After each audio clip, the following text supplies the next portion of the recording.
The business of war, profits over people. War, throughout history, has often been justified by ideals such as freedom, security, and national interest. However, from a more cynical and arguably realistic perspective, war is also a business, an industry that thrives on conflict, with enormous profits to be made from the manufacture and sale of weapons, military technology, and services. Today, the ongoing conflict between Russia and Ukraine, supported indirectly by NATO and its member states, serves as a stark reminder of this reality. Behind the scenes, the arms industry benefits immensely from these wars, with powerful states like the US and Russia reaping substantial financial rewards. Despite the public rhetoric of national security and defense, the people caught in the crossfire of such conflicts are the real losers, while those at the top of the pyramid, representing a hidden cabal of elites, fill their pockets. War as a business. A historical perspective. Throughout history, war has been inextricably linked with profit. The defense industries, military contractors, and arms manufacturers have a vested interest in the continuation of conflict.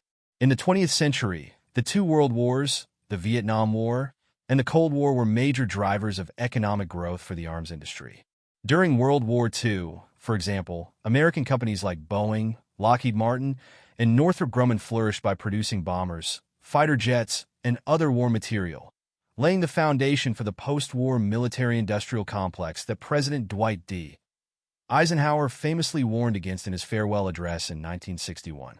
This military-industrial complex, a coalition of arms manufacturers, government officials, and military leaders, has a clear interest in the perpetuation of conflict.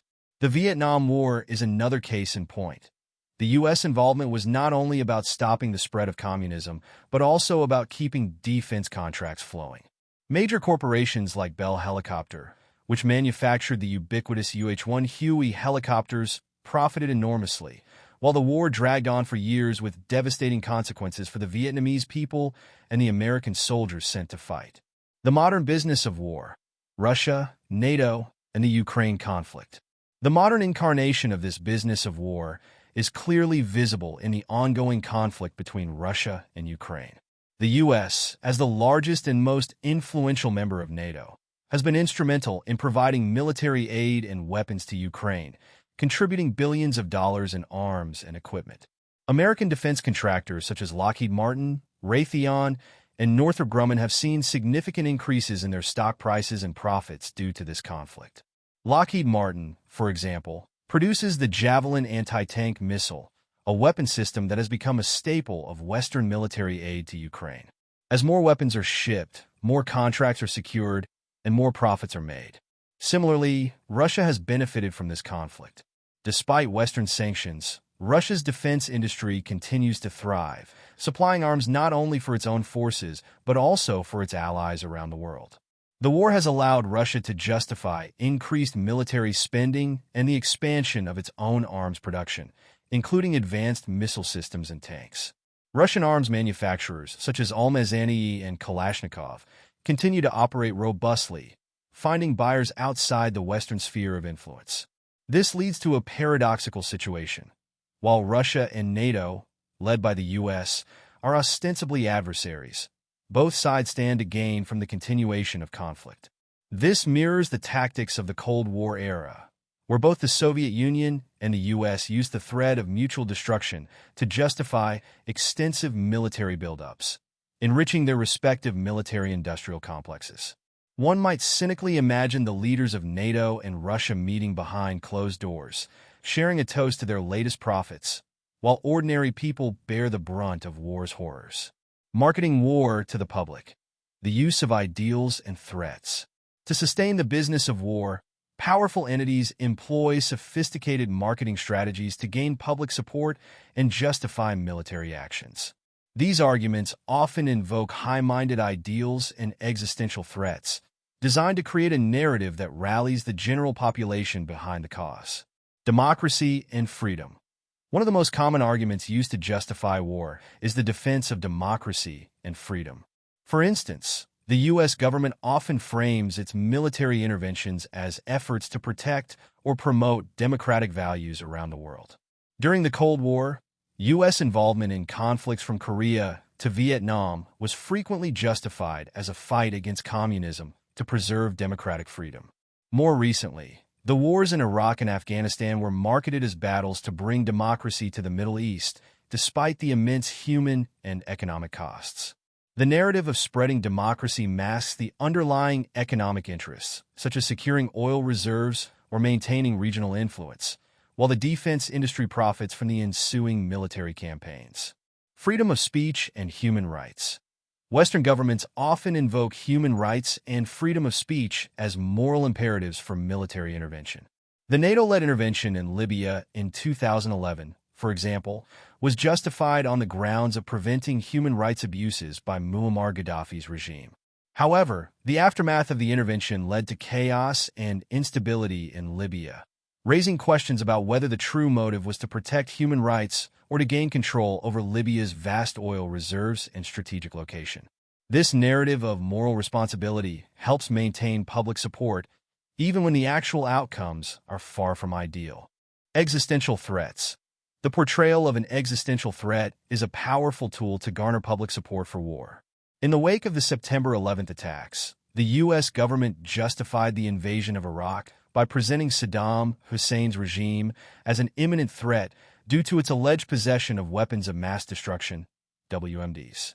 This claim, which was later proven to be unfounded, was instrumental in securing public and congressional support for the invasion.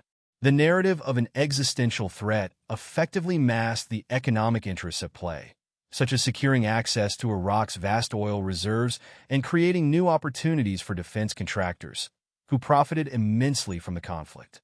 Defending alliances and regional stability. The argument of defending alliances and maintaining regional stability is another common justification for war. The ongoing conflict in Ukraine is often framed by Western leaders as a necessary defense of NATO's borders and a deterrent against further Russian aggression. This narrative serves to justify the massive influx of military aid and weapons to Ukraine, bolstering the defense industry while portraying the conflict as a necessary stand for stability and order. In reality, these actions perpetuate the cycle of escalation, with the primary beneficiaries being the arms manufacturers and political elites, not the people on the ground. Humanitarian intervention and responsibility to protect. Humanitarian intervention, often referred to as the responsibility to protect, R2P, is another narrative used to justify military action.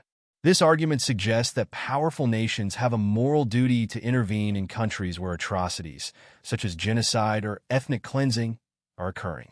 For example, the U.S. and its allies used the R2P doctrine to justify intervention in the Balkans in the 1990s and in Syria more recently. However, critics argue that these interventions often have ulterior motives, such as gaining strategic advantage or access to resources, rather than genuinely addressing humanitarian concerns. Tit-for-tat moves, the cycle of escalation. The current geopolitical tension can be viewed as a series of tit-for-tat moves, where NATO's expansion eastward has been met with Russian aggression and territorial incursions. NATO, originally formed to counter Soviet influence during the Cold War, has grown to include former Warsaw Pact members and even ex-Soviet republics, moving ever closer to Russia's borders.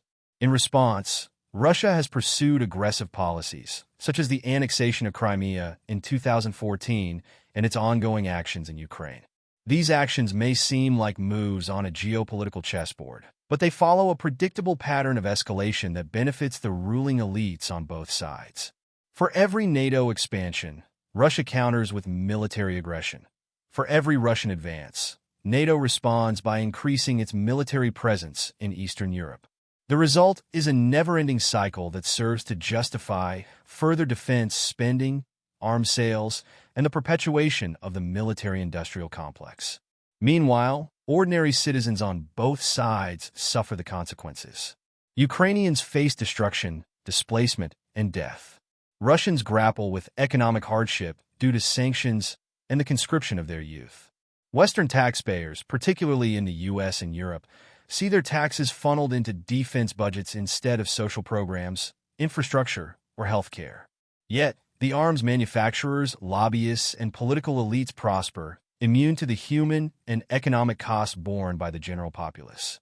The real beneficiaries, The cabal at the top. The ultimate beneficiaries of this conflict-driven business model are the elites, the so-called cabal of corporate executives, defense contractors, lobbyists, and political leaders who manipulate both sides for profit. In the U.S., the revolving door between government and the defense industry is well documented. Many former generals and defense officials joined defense contractors after their public service, securing lucrative positions that reward their insider knowledge and influence. In Russia, a similar dynamic exists, where oligarchs with close ties to the Kremlin control defense companies and reap profits from ongoing conflicts. The corruption is not confined to one side. It permeates all sides of the conflict. Both Western and Russian elites profit from the war, while the people they ostensibly represent are left to endure its consequences. In this context, the notion that NATO went into Russia and that Russia will enter NATO represents a grim parody of realpolitik, a game of chess played by the elite for their gain, with ordinary people as the expendable pawns. Conclusion: war without end, profits without limit. The idea that war is a business marketed to sell more weapons has never been more evident. The current conflict between Russia and NATO-aligned Ukraine is less about ideological struggle and more about sustaining a profitable industry for those at the top. To ensure a steady stream of profits, wars are cleverly marketed to the general population using narratives of democracy, freedom, existential threats, and humanitarian intervention. These arguments mask the true intentions of those in power: to maintain and expand their wealth and influence. As long as there is money to be made, the conflicts will continue, and the tit-for-tat moves will play out on the global stage, all while the people suffer. Corruption, greed, and vested interests fuel these wars, where the real victors are not the nations involved, but the cabal of elites filling their pockets.